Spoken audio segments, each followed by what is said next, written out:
श्री गणेशाय नमः। ओम नमो भगवते वासुदेवाय।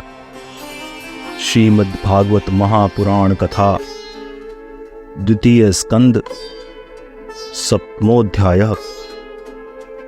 भगवान के लीलावतारों की कथा।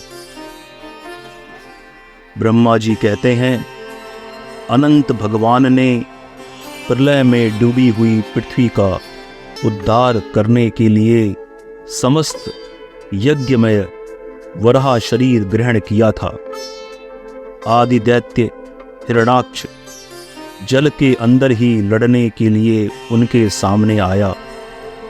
जैसे इंद्र ने अपने वज्र से पर्वतों के पंख काट डाले थे, वैसे ही वराह भगवान ने अपनी दाढ़ों से उसके टुकड़े टुकड़े कर दिए। फिर उन्हीं प्रभु ने रुचि नामक प्रजापति की पत्नी आकुति के गर्भ से सुयज्ञ नाम के रूप में अवतार ग्रहण किया।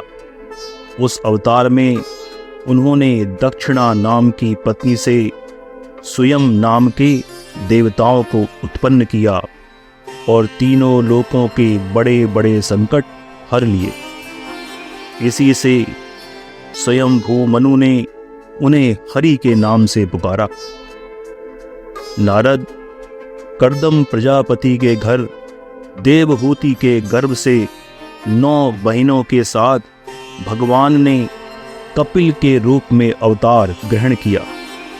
उन्होंने अपनी माता को उस आत्मज्ञान का उपदेश किया जिससे वे इसी जन्म में अपने हृदय के संपूर्ण मल, तीनों गुणों की आसक्ति का सारा कीचड़ धोकर कपिल भगवान के वास्तविक रूप को प्राप्त हो गई। महर्षि अत्रि भगवान को पुत्र रूप में प्राप्त करना चाहते थे। उन पर प्रसन्न होकर भगवान ने उनसे एक दिन कहा, मैंने अपने आप को तुम्हें दे दिया। इसी से अवतार लेने पर भगवान का नाम दत्तात्रेय पड़ा। उनके चरण कमलों के पराग से अपने शरीर को पवित्र करके राजा यदु और सहस्रार्जुन आदि ने योग की, भोग और मोक्ष दोनों ही सिद्धियां प्राप्त की। नारद, सृष्टि के प्रारंभ में मैंने विविध लोकों की रचना की इच्छा से तपस्या की। मेरे उस अखंड तप से प्रसन्न होकर उन्होंने तप अर्थ वाले सन नाम से युक्त होकर सनक, सनंदन, सनातन और सनत कुमार के रूप में अवतार ग्रहण किया। इस अवतार में उन्होंने प्रलय के कारण पहले कल्प के भूले हुए आत्मज्ञान का ऋषियों के प्रति यथावत उपदेश किया, जिससे उन लोगों के तत्काल परम तत्व का ज्ञान अपने हृदय में साक्षात्कार हो गया। धर्म की पत्नी दक्ष कन्या मूर्ति के गर्भ से वे नर नारायण के रूप में प्रकट हुए। उनकी तपस्या का प्रभाव उन्हीं के जैसा था। इंद्र की भेजी हुई काम की सेना अप्सराएं उनके सामने जाते ही अपना स्वभाव खो बैठी। वे अपने हाव भाव से उन आत्मस्वरूप भगवान की तपस्या में विघ्न नहीं डाल सकी। नारद, शंकर आदि महानुभाव अपनी रोष भरी दृष्टि से कामदेव को जला देते हैं, परंतु अपने आप को जलाने वाले असह्य क्रोध को वे नहीं जला पाते। वही क्रोध नर नारायण के निर्मल हृदय में प्रवेश करने से पहले ही डर के मारे कांप जाता है। फिर भला उनके हृदय में काम का प्रवेश तो हो ही नहीं सकता। अपने पिता राजा उत्तानपाद के पास बैठे हुए 5 वर्ष के बालक ध्रुव को उनकी सौतेली माता सुरुचि ने अपने वचन बाणों से भेद दिया था। इतनी छोटी अवस्था होने पर भी वे उस ग्लानि से तपस्या करने के लिए वन में चले गए। उनकी प्रार्थना से प्रसन्न होकर भगवान प्रकट हुए और उन्होंने ध्रुव को ध्रुव पद का वरदान दिया। आज भी ध्रुव के ऊपर नीचे प्रदक्षिणा करते हुए दिव्य महर्षि गण उनकी स्तुति करते रहते हैं। कुमारगामी वेन का ऐश्वर्य और पौरुष ब्राह्मणों के हुंकार रूपी वज्र से जलकर भस्म हो गया। वह नरक में गिरने लगा। ऋषियों की प्रार्थना पर भगवान ने उसके शरीर मंथन से पृथु के रूप में अवतार धारण कर उसे नरकों से उबारा और इस प्रकार पुत्र शब्द को चरितार्थ किया। उसी अवतार में पृथ्वी को गाय बनाकर उन्होंने उससे जगत के लिए समस्त औषधियों का दोहन किया। राजा नाभि की पत्नी सुदेवी के गर्भ से भगवान ने ऋषभ देव के रूप में जन्म लिया। इस अवतार में समस्त आसक्तियों से रहित रहकर अपनी इंद्रियों और मन को अत्यंत शांत करने व अपने स्वरूप में स्थित होकर समदर्शी के रूप में उन्होंने जड़ों की भांति योग चर्या का आचरण किया। इस स्थिति को महर्षि लोग परम हंस पद अथवा अवधूत चर्या कहते हैं। इसके बाद स्वयं उन्हीं यज्ञ पुरुष ने मेरे यज्ञ में स्वर्ण के समान कांति वाले हयग्रीव के रूप में अवतार ग्रहण किया। भगवान का वह विग्रह वेदमय, यज्ञमय और सर्वदेवमय है। उन्हीं की नासिका से श्वास के रूप में वेदवाणी प्रकट हुई।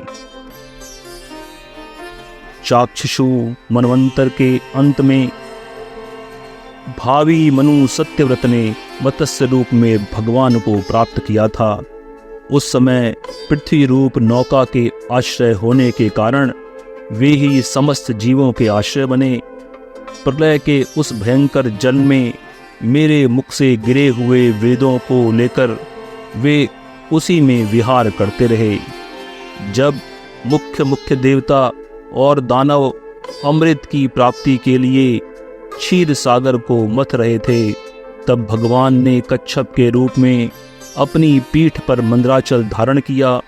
उस समय पर्वतों के घूमने के कारण उनकी रगड़ से उनकी पीठ की खुजलाहट थोड़ी मिट गई, जिससे वे कुछ क्षणों तक सुख की नींद सो सके। देवताओं का महान भय मिटाने के लिए उन्होंने नरसिंह का रूप धारण किया। फड़कती हुई भौं और तीखी दाढ़ों से उनका मुख बड़ा भयावह लगता था। हिरण्याकश्यपु उन्हें देखते ही हाथ में गदा लेकर उन पर टूट पड़ा। इस पर भगवान नरसिंह दूर से ही उसे पकड़कर अपनी जांघों पर डाल दिया और उसके छटपटाते रहने पर भी अपने नखों से उसका पेट फाड़ दिया। बड़े भारी सरोवर में महाबली ग्रहा ने गजेंद्र का पैर पकड़ लिया।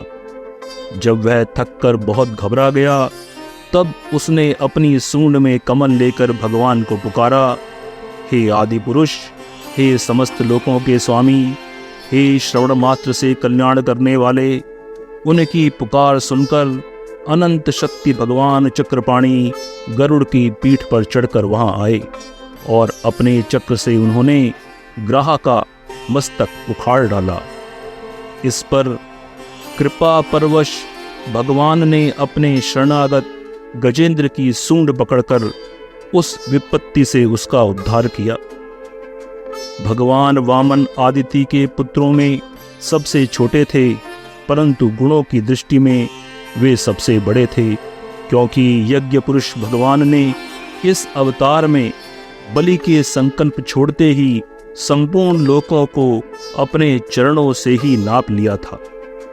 वामन बनकर उन्होंने 3 पग पृथ्वी के बहाने बलि से सारी पृथ्वी तो ले ली, परंतु इससे यह बात सिद्ध कर दी कि सन्मार्ग पर चलने वाले पुरुषों को याचना के सिवा और किसी उपाय से समर्थ पुरुष भी अपने स्थान से नहीं हटा सकते, ऐश्वर्य से च्युत नहीं कर सकते। दैत्यराज बलि ने अपने सर पर स्वयं वामन भगवान का चरणामृत धारण किया। ऐसी स्थिति में उन्हें जो देवताओं के राजा इंद्र की पदवी मिली, इसमें कोई बलि का पुरुषार्थ न था। अपने गुरु शुक्राचार्य के मना करने पर भी वे अपनी प्रतिज्ञा के विपरीत कुछ भी करने को तैयार नहीं हुए। और तो क्या, भगवान का तीसरा पग पूरा करने के लिए उनके चरणों में सर रखकर उन्होंने अपने आप को भी समर्पित कर दिया। नारद, तुम्हारे अत्यंत प्रेम भाव से परम प्रसन्न होकर हंस के रूप में भगवान ने तुम्हें योग, ज्ञान और आत्म तत्व को प्रकाशित करने वाले भगवत धर्म का उपदेश किया। वह केवल भगवान के शरणागत भक्तों को ही सुगमता से प्राप्त होता है। वे ही भगवान स्वयंभू आदि मनवंतरों के मनु के रूप में अवतार लेकर मनुवंश की रक्षा करते हैं और दशों दिशाओं में अपने सुदर्शन चक्र के समान तेज से बेरोक टोक निष्कंटक राज्य करते हैं। तीनों लोकों के ऊपर सत्य लोक तक उनके चरित्रों की कमनीय कीर्ति फैल जाती है और उसी रूप में वे समय समय पर पृथ्वी के भारभूत दुष्ट राजाओं का दमन करते हैं। स्वनाम धन्य भगवान धन्वंतरी अपने नाम से ही बड़े बड़े रोगियों के रोग तत्काल नष्ट कर देते हैं। उन्होंने अमृत पिलाकर देवताओं को अमर कर दिया और दैत्यों के द्वारा हरण किए हुए उनके यज्ञ भाग उन्हें फिर से दिला दिए।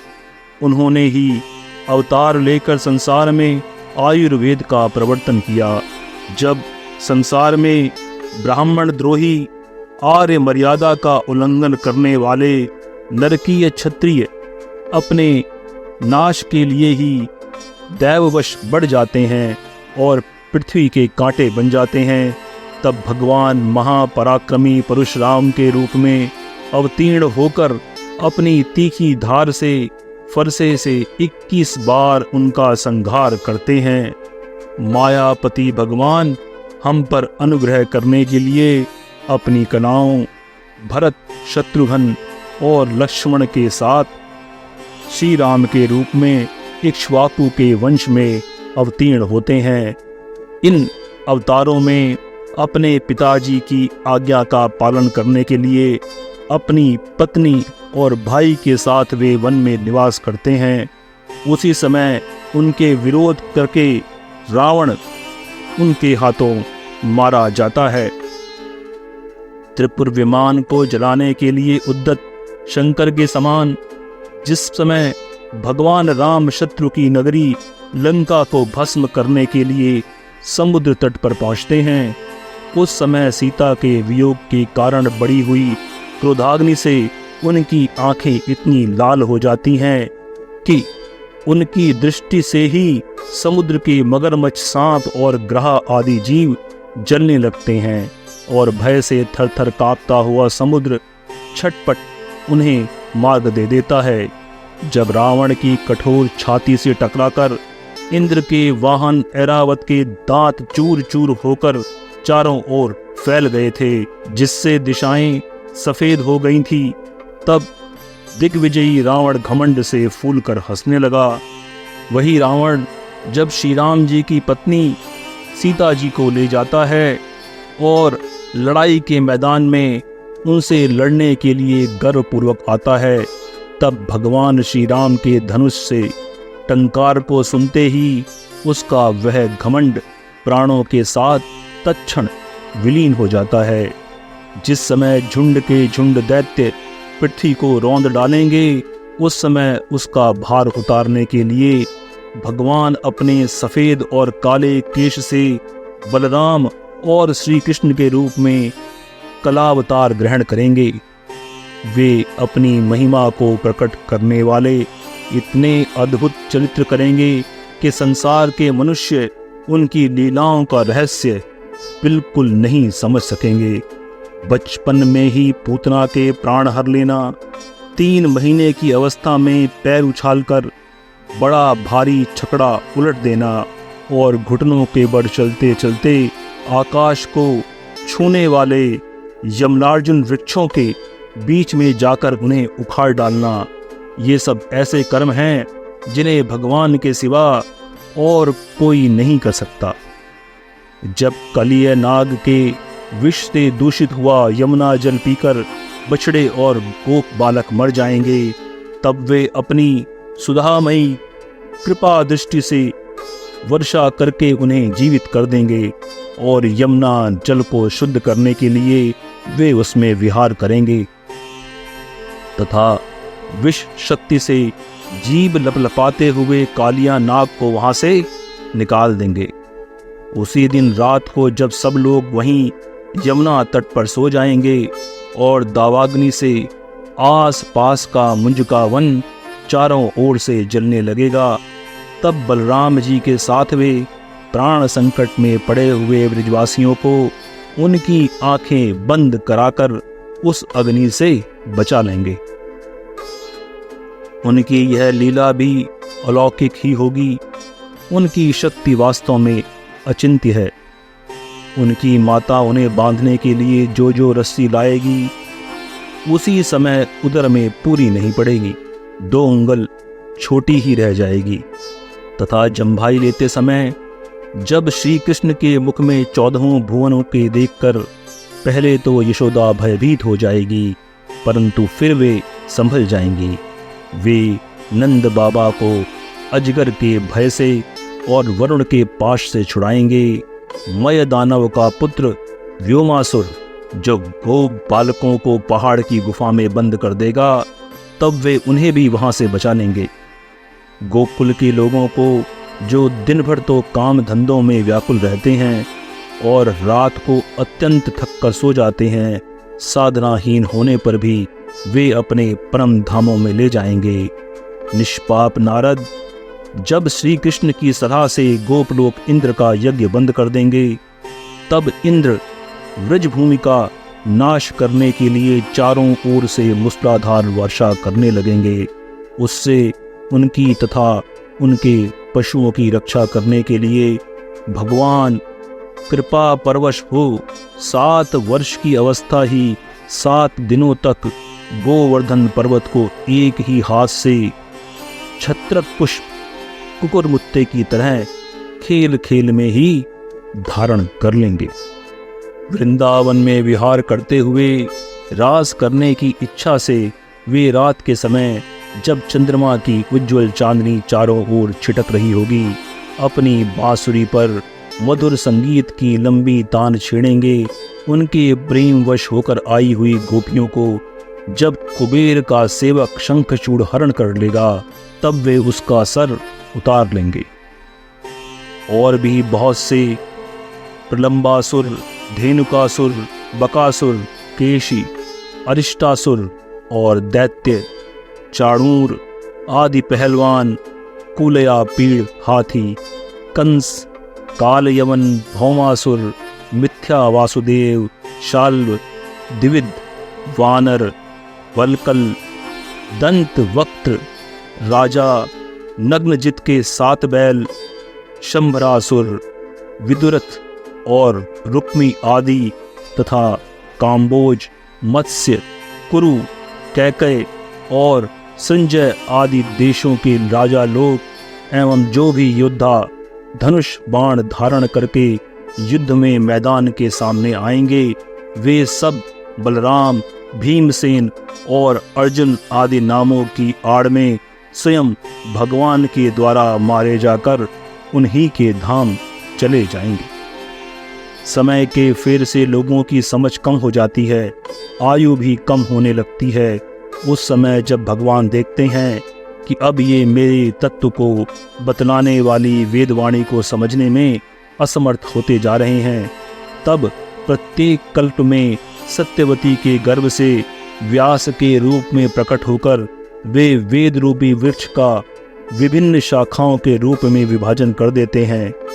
देवताओं के शत्रु दैत्य लोग भी वेद मार्ग का सहारा लेकर मय दानव के बनाए हुए अदृश्य वेग वाले नगरों में रहकर लोगों का सत्यानाश करने लगेंगे, तब भगवान लोगों की बुद्धि में मोह और अत्यंत लोभ उत्पन्न करने वाले का वेश धारण करके बुद्ध के रूप में बहुत से उपधर्मों का उपदेश करेंगे। कलयुग के अंत में जब सत्पुरुषों के घर पर भी भगवान की कथा होने में बाधा पड़ने लगेगी, ब्राह्मण, क्षत्रिय तथा वैश्य पाखंडी और शुद्ध राजा हो जाएंगे, यहाँ तक कि कहीं भी स्वाहा, स्वधा और वष्टकार की ध्वनि, देवता पितरों की यज्ञ श्राद्ध की बात तक नहीं सुनाई पड़ेगी। तब कलयुग का शासन करने के लिए भगवान स्वयं अवतार ग्रहण करेंगे।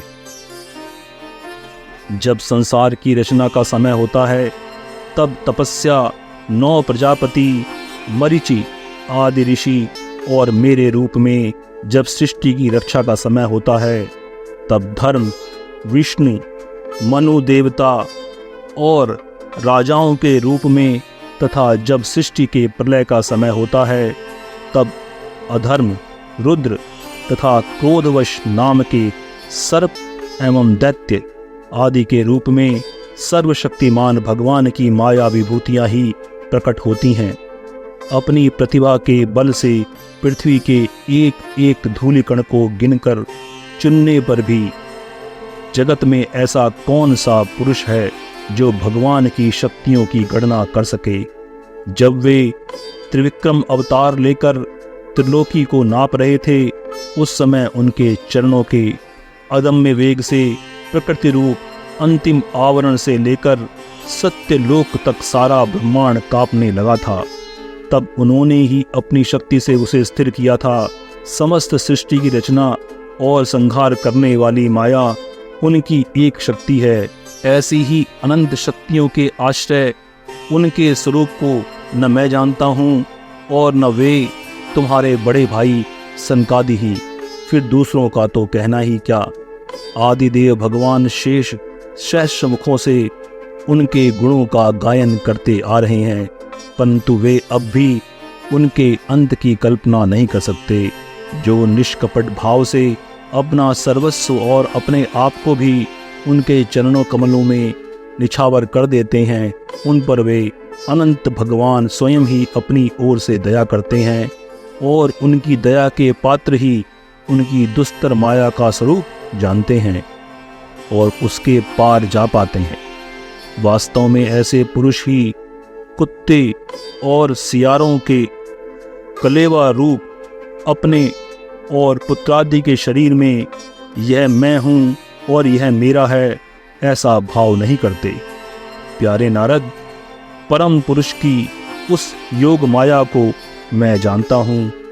तुम लोग भगवान शंकर, दैत्य कुलभूषण प्रहलाद, शत्रुपा मनु, मनुपुत्र प्रियव्रत आदि प्राचीन बरही, ऋभु और ध्रुव को भी जानते हैं।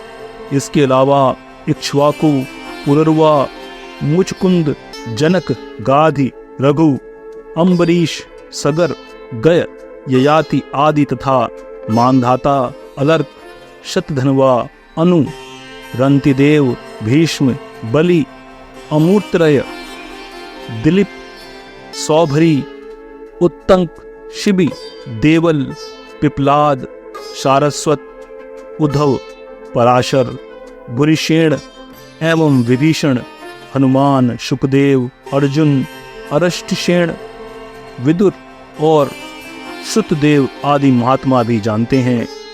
जिन्हें भगवान प्रेमी भक्तों का सा स्वभाव बनाने की शिक्षा मिली है, वे स्त्री, शूद्र, हूण, भील और पाप के कारण पशु पक्षी आदि योनियों में रहने वाले भी भगवान की माया का रहस्य जान जाते हैं और इस संसार से सदा के लिए पार हो जाते हैं। फिर जो लोग वैदिक सदाचार का पालन करते हैं, उनके संबंध में तो कहना ही क्या। परमात्मा का वास्तविक स्वरूप एक रस, शांत, अभय एवं केवल ज्ञान स्वरूप है। न उसमें माया का मल है और न तो उसके द्वारा रची हुई विषमताएं ही। वह सत्य और असत दोनों से परे है। किसी भी वैदिक या लौकिक शब्द की वहाँ तक पहुँच नहीं है। अनेक प्रकार के साधनों से संपन्न होने वाले कर्मों का फल भी वहाँ तक नहीं पहुँच सकता, और तो क्या स्वयं माया भी उनके सामने नहीं जा पाती, ले जाकर भाग जाती है। परम पुरुष भगवान का वही परम पद है। महात्मा लोग उसी का शोक रहित अनंत आनंद स्वरूप ब्रह्म के रूप में साक्षात्कार करते हैं। संयमशील मनुष्य उसी में अपने मन को समाहित करके स्थित हो जाते हैं। जैसे इंद्र स्वयं मेघ रूप से विद्यमान होने के कारण जल के लिए कुआं खोदने की कुदाल नहीं रखते, वैसे ही वे भेद दूर करने वाले ज्ञान साधनों को भी छोड़ देते हैं। समस्त कर्मों के फल भी भगवान ही देते हैं, क्योंकि मनुष्य अपने स्वभाव के अनुसार जो शुभ कर्म करता है वह सब उन्हीं की प्रेरणा से होता है। इस शरीर में रहने वाले पंचभूतों के अलग अलग हो जाने पर जब शरीर नष्ट हो जाता है, तब भी इसमें रहने वाला अजन्मा पुरुष आकाश के समान नष्ट नहीं होता। बेटा नारद, संकल्प से विश्व की रचना करने वाले ऐश्वर्य संपन्न श्री हरि का मैंने तुम्हारे सामने संक्षेप में वर्णन किया। जो कुछ कार्य कारण अथवा भाव अभाव है वह सब भगवान से भिन्न नहीं है, फिर भी भगवान तो इससे पृथक भी है। भगवान ने मुझे जो उपदेश किया था यह वही भागवत है। इसमें भगवान की विभूतियों का संक्षिप्त वर्णन है। तुम इसका विस्तार करो। जिस प्रकार सबके आश्रय और सर्वस्वरूप भगवान श्री हरि में लोगों की प्रेममयी भक्ति हो, ऐसा निश्चय करके इसका वर्णन करो। जो पुरुष भगवान की अचिंत्य शक्ति माया का वर्णन या दूसरे के द्वारा किए हुए वर्णन का अनुमोदन करते हैं अथवा श्रद्धा के साथ नित्य श्रवण करते हैं, उसका चित्त माया से भी कभी मोहित नहीं होता। इति श्रीमद्भागवते महापुराणे द्वितीय स्कंधे सप्तमोऽध्याय।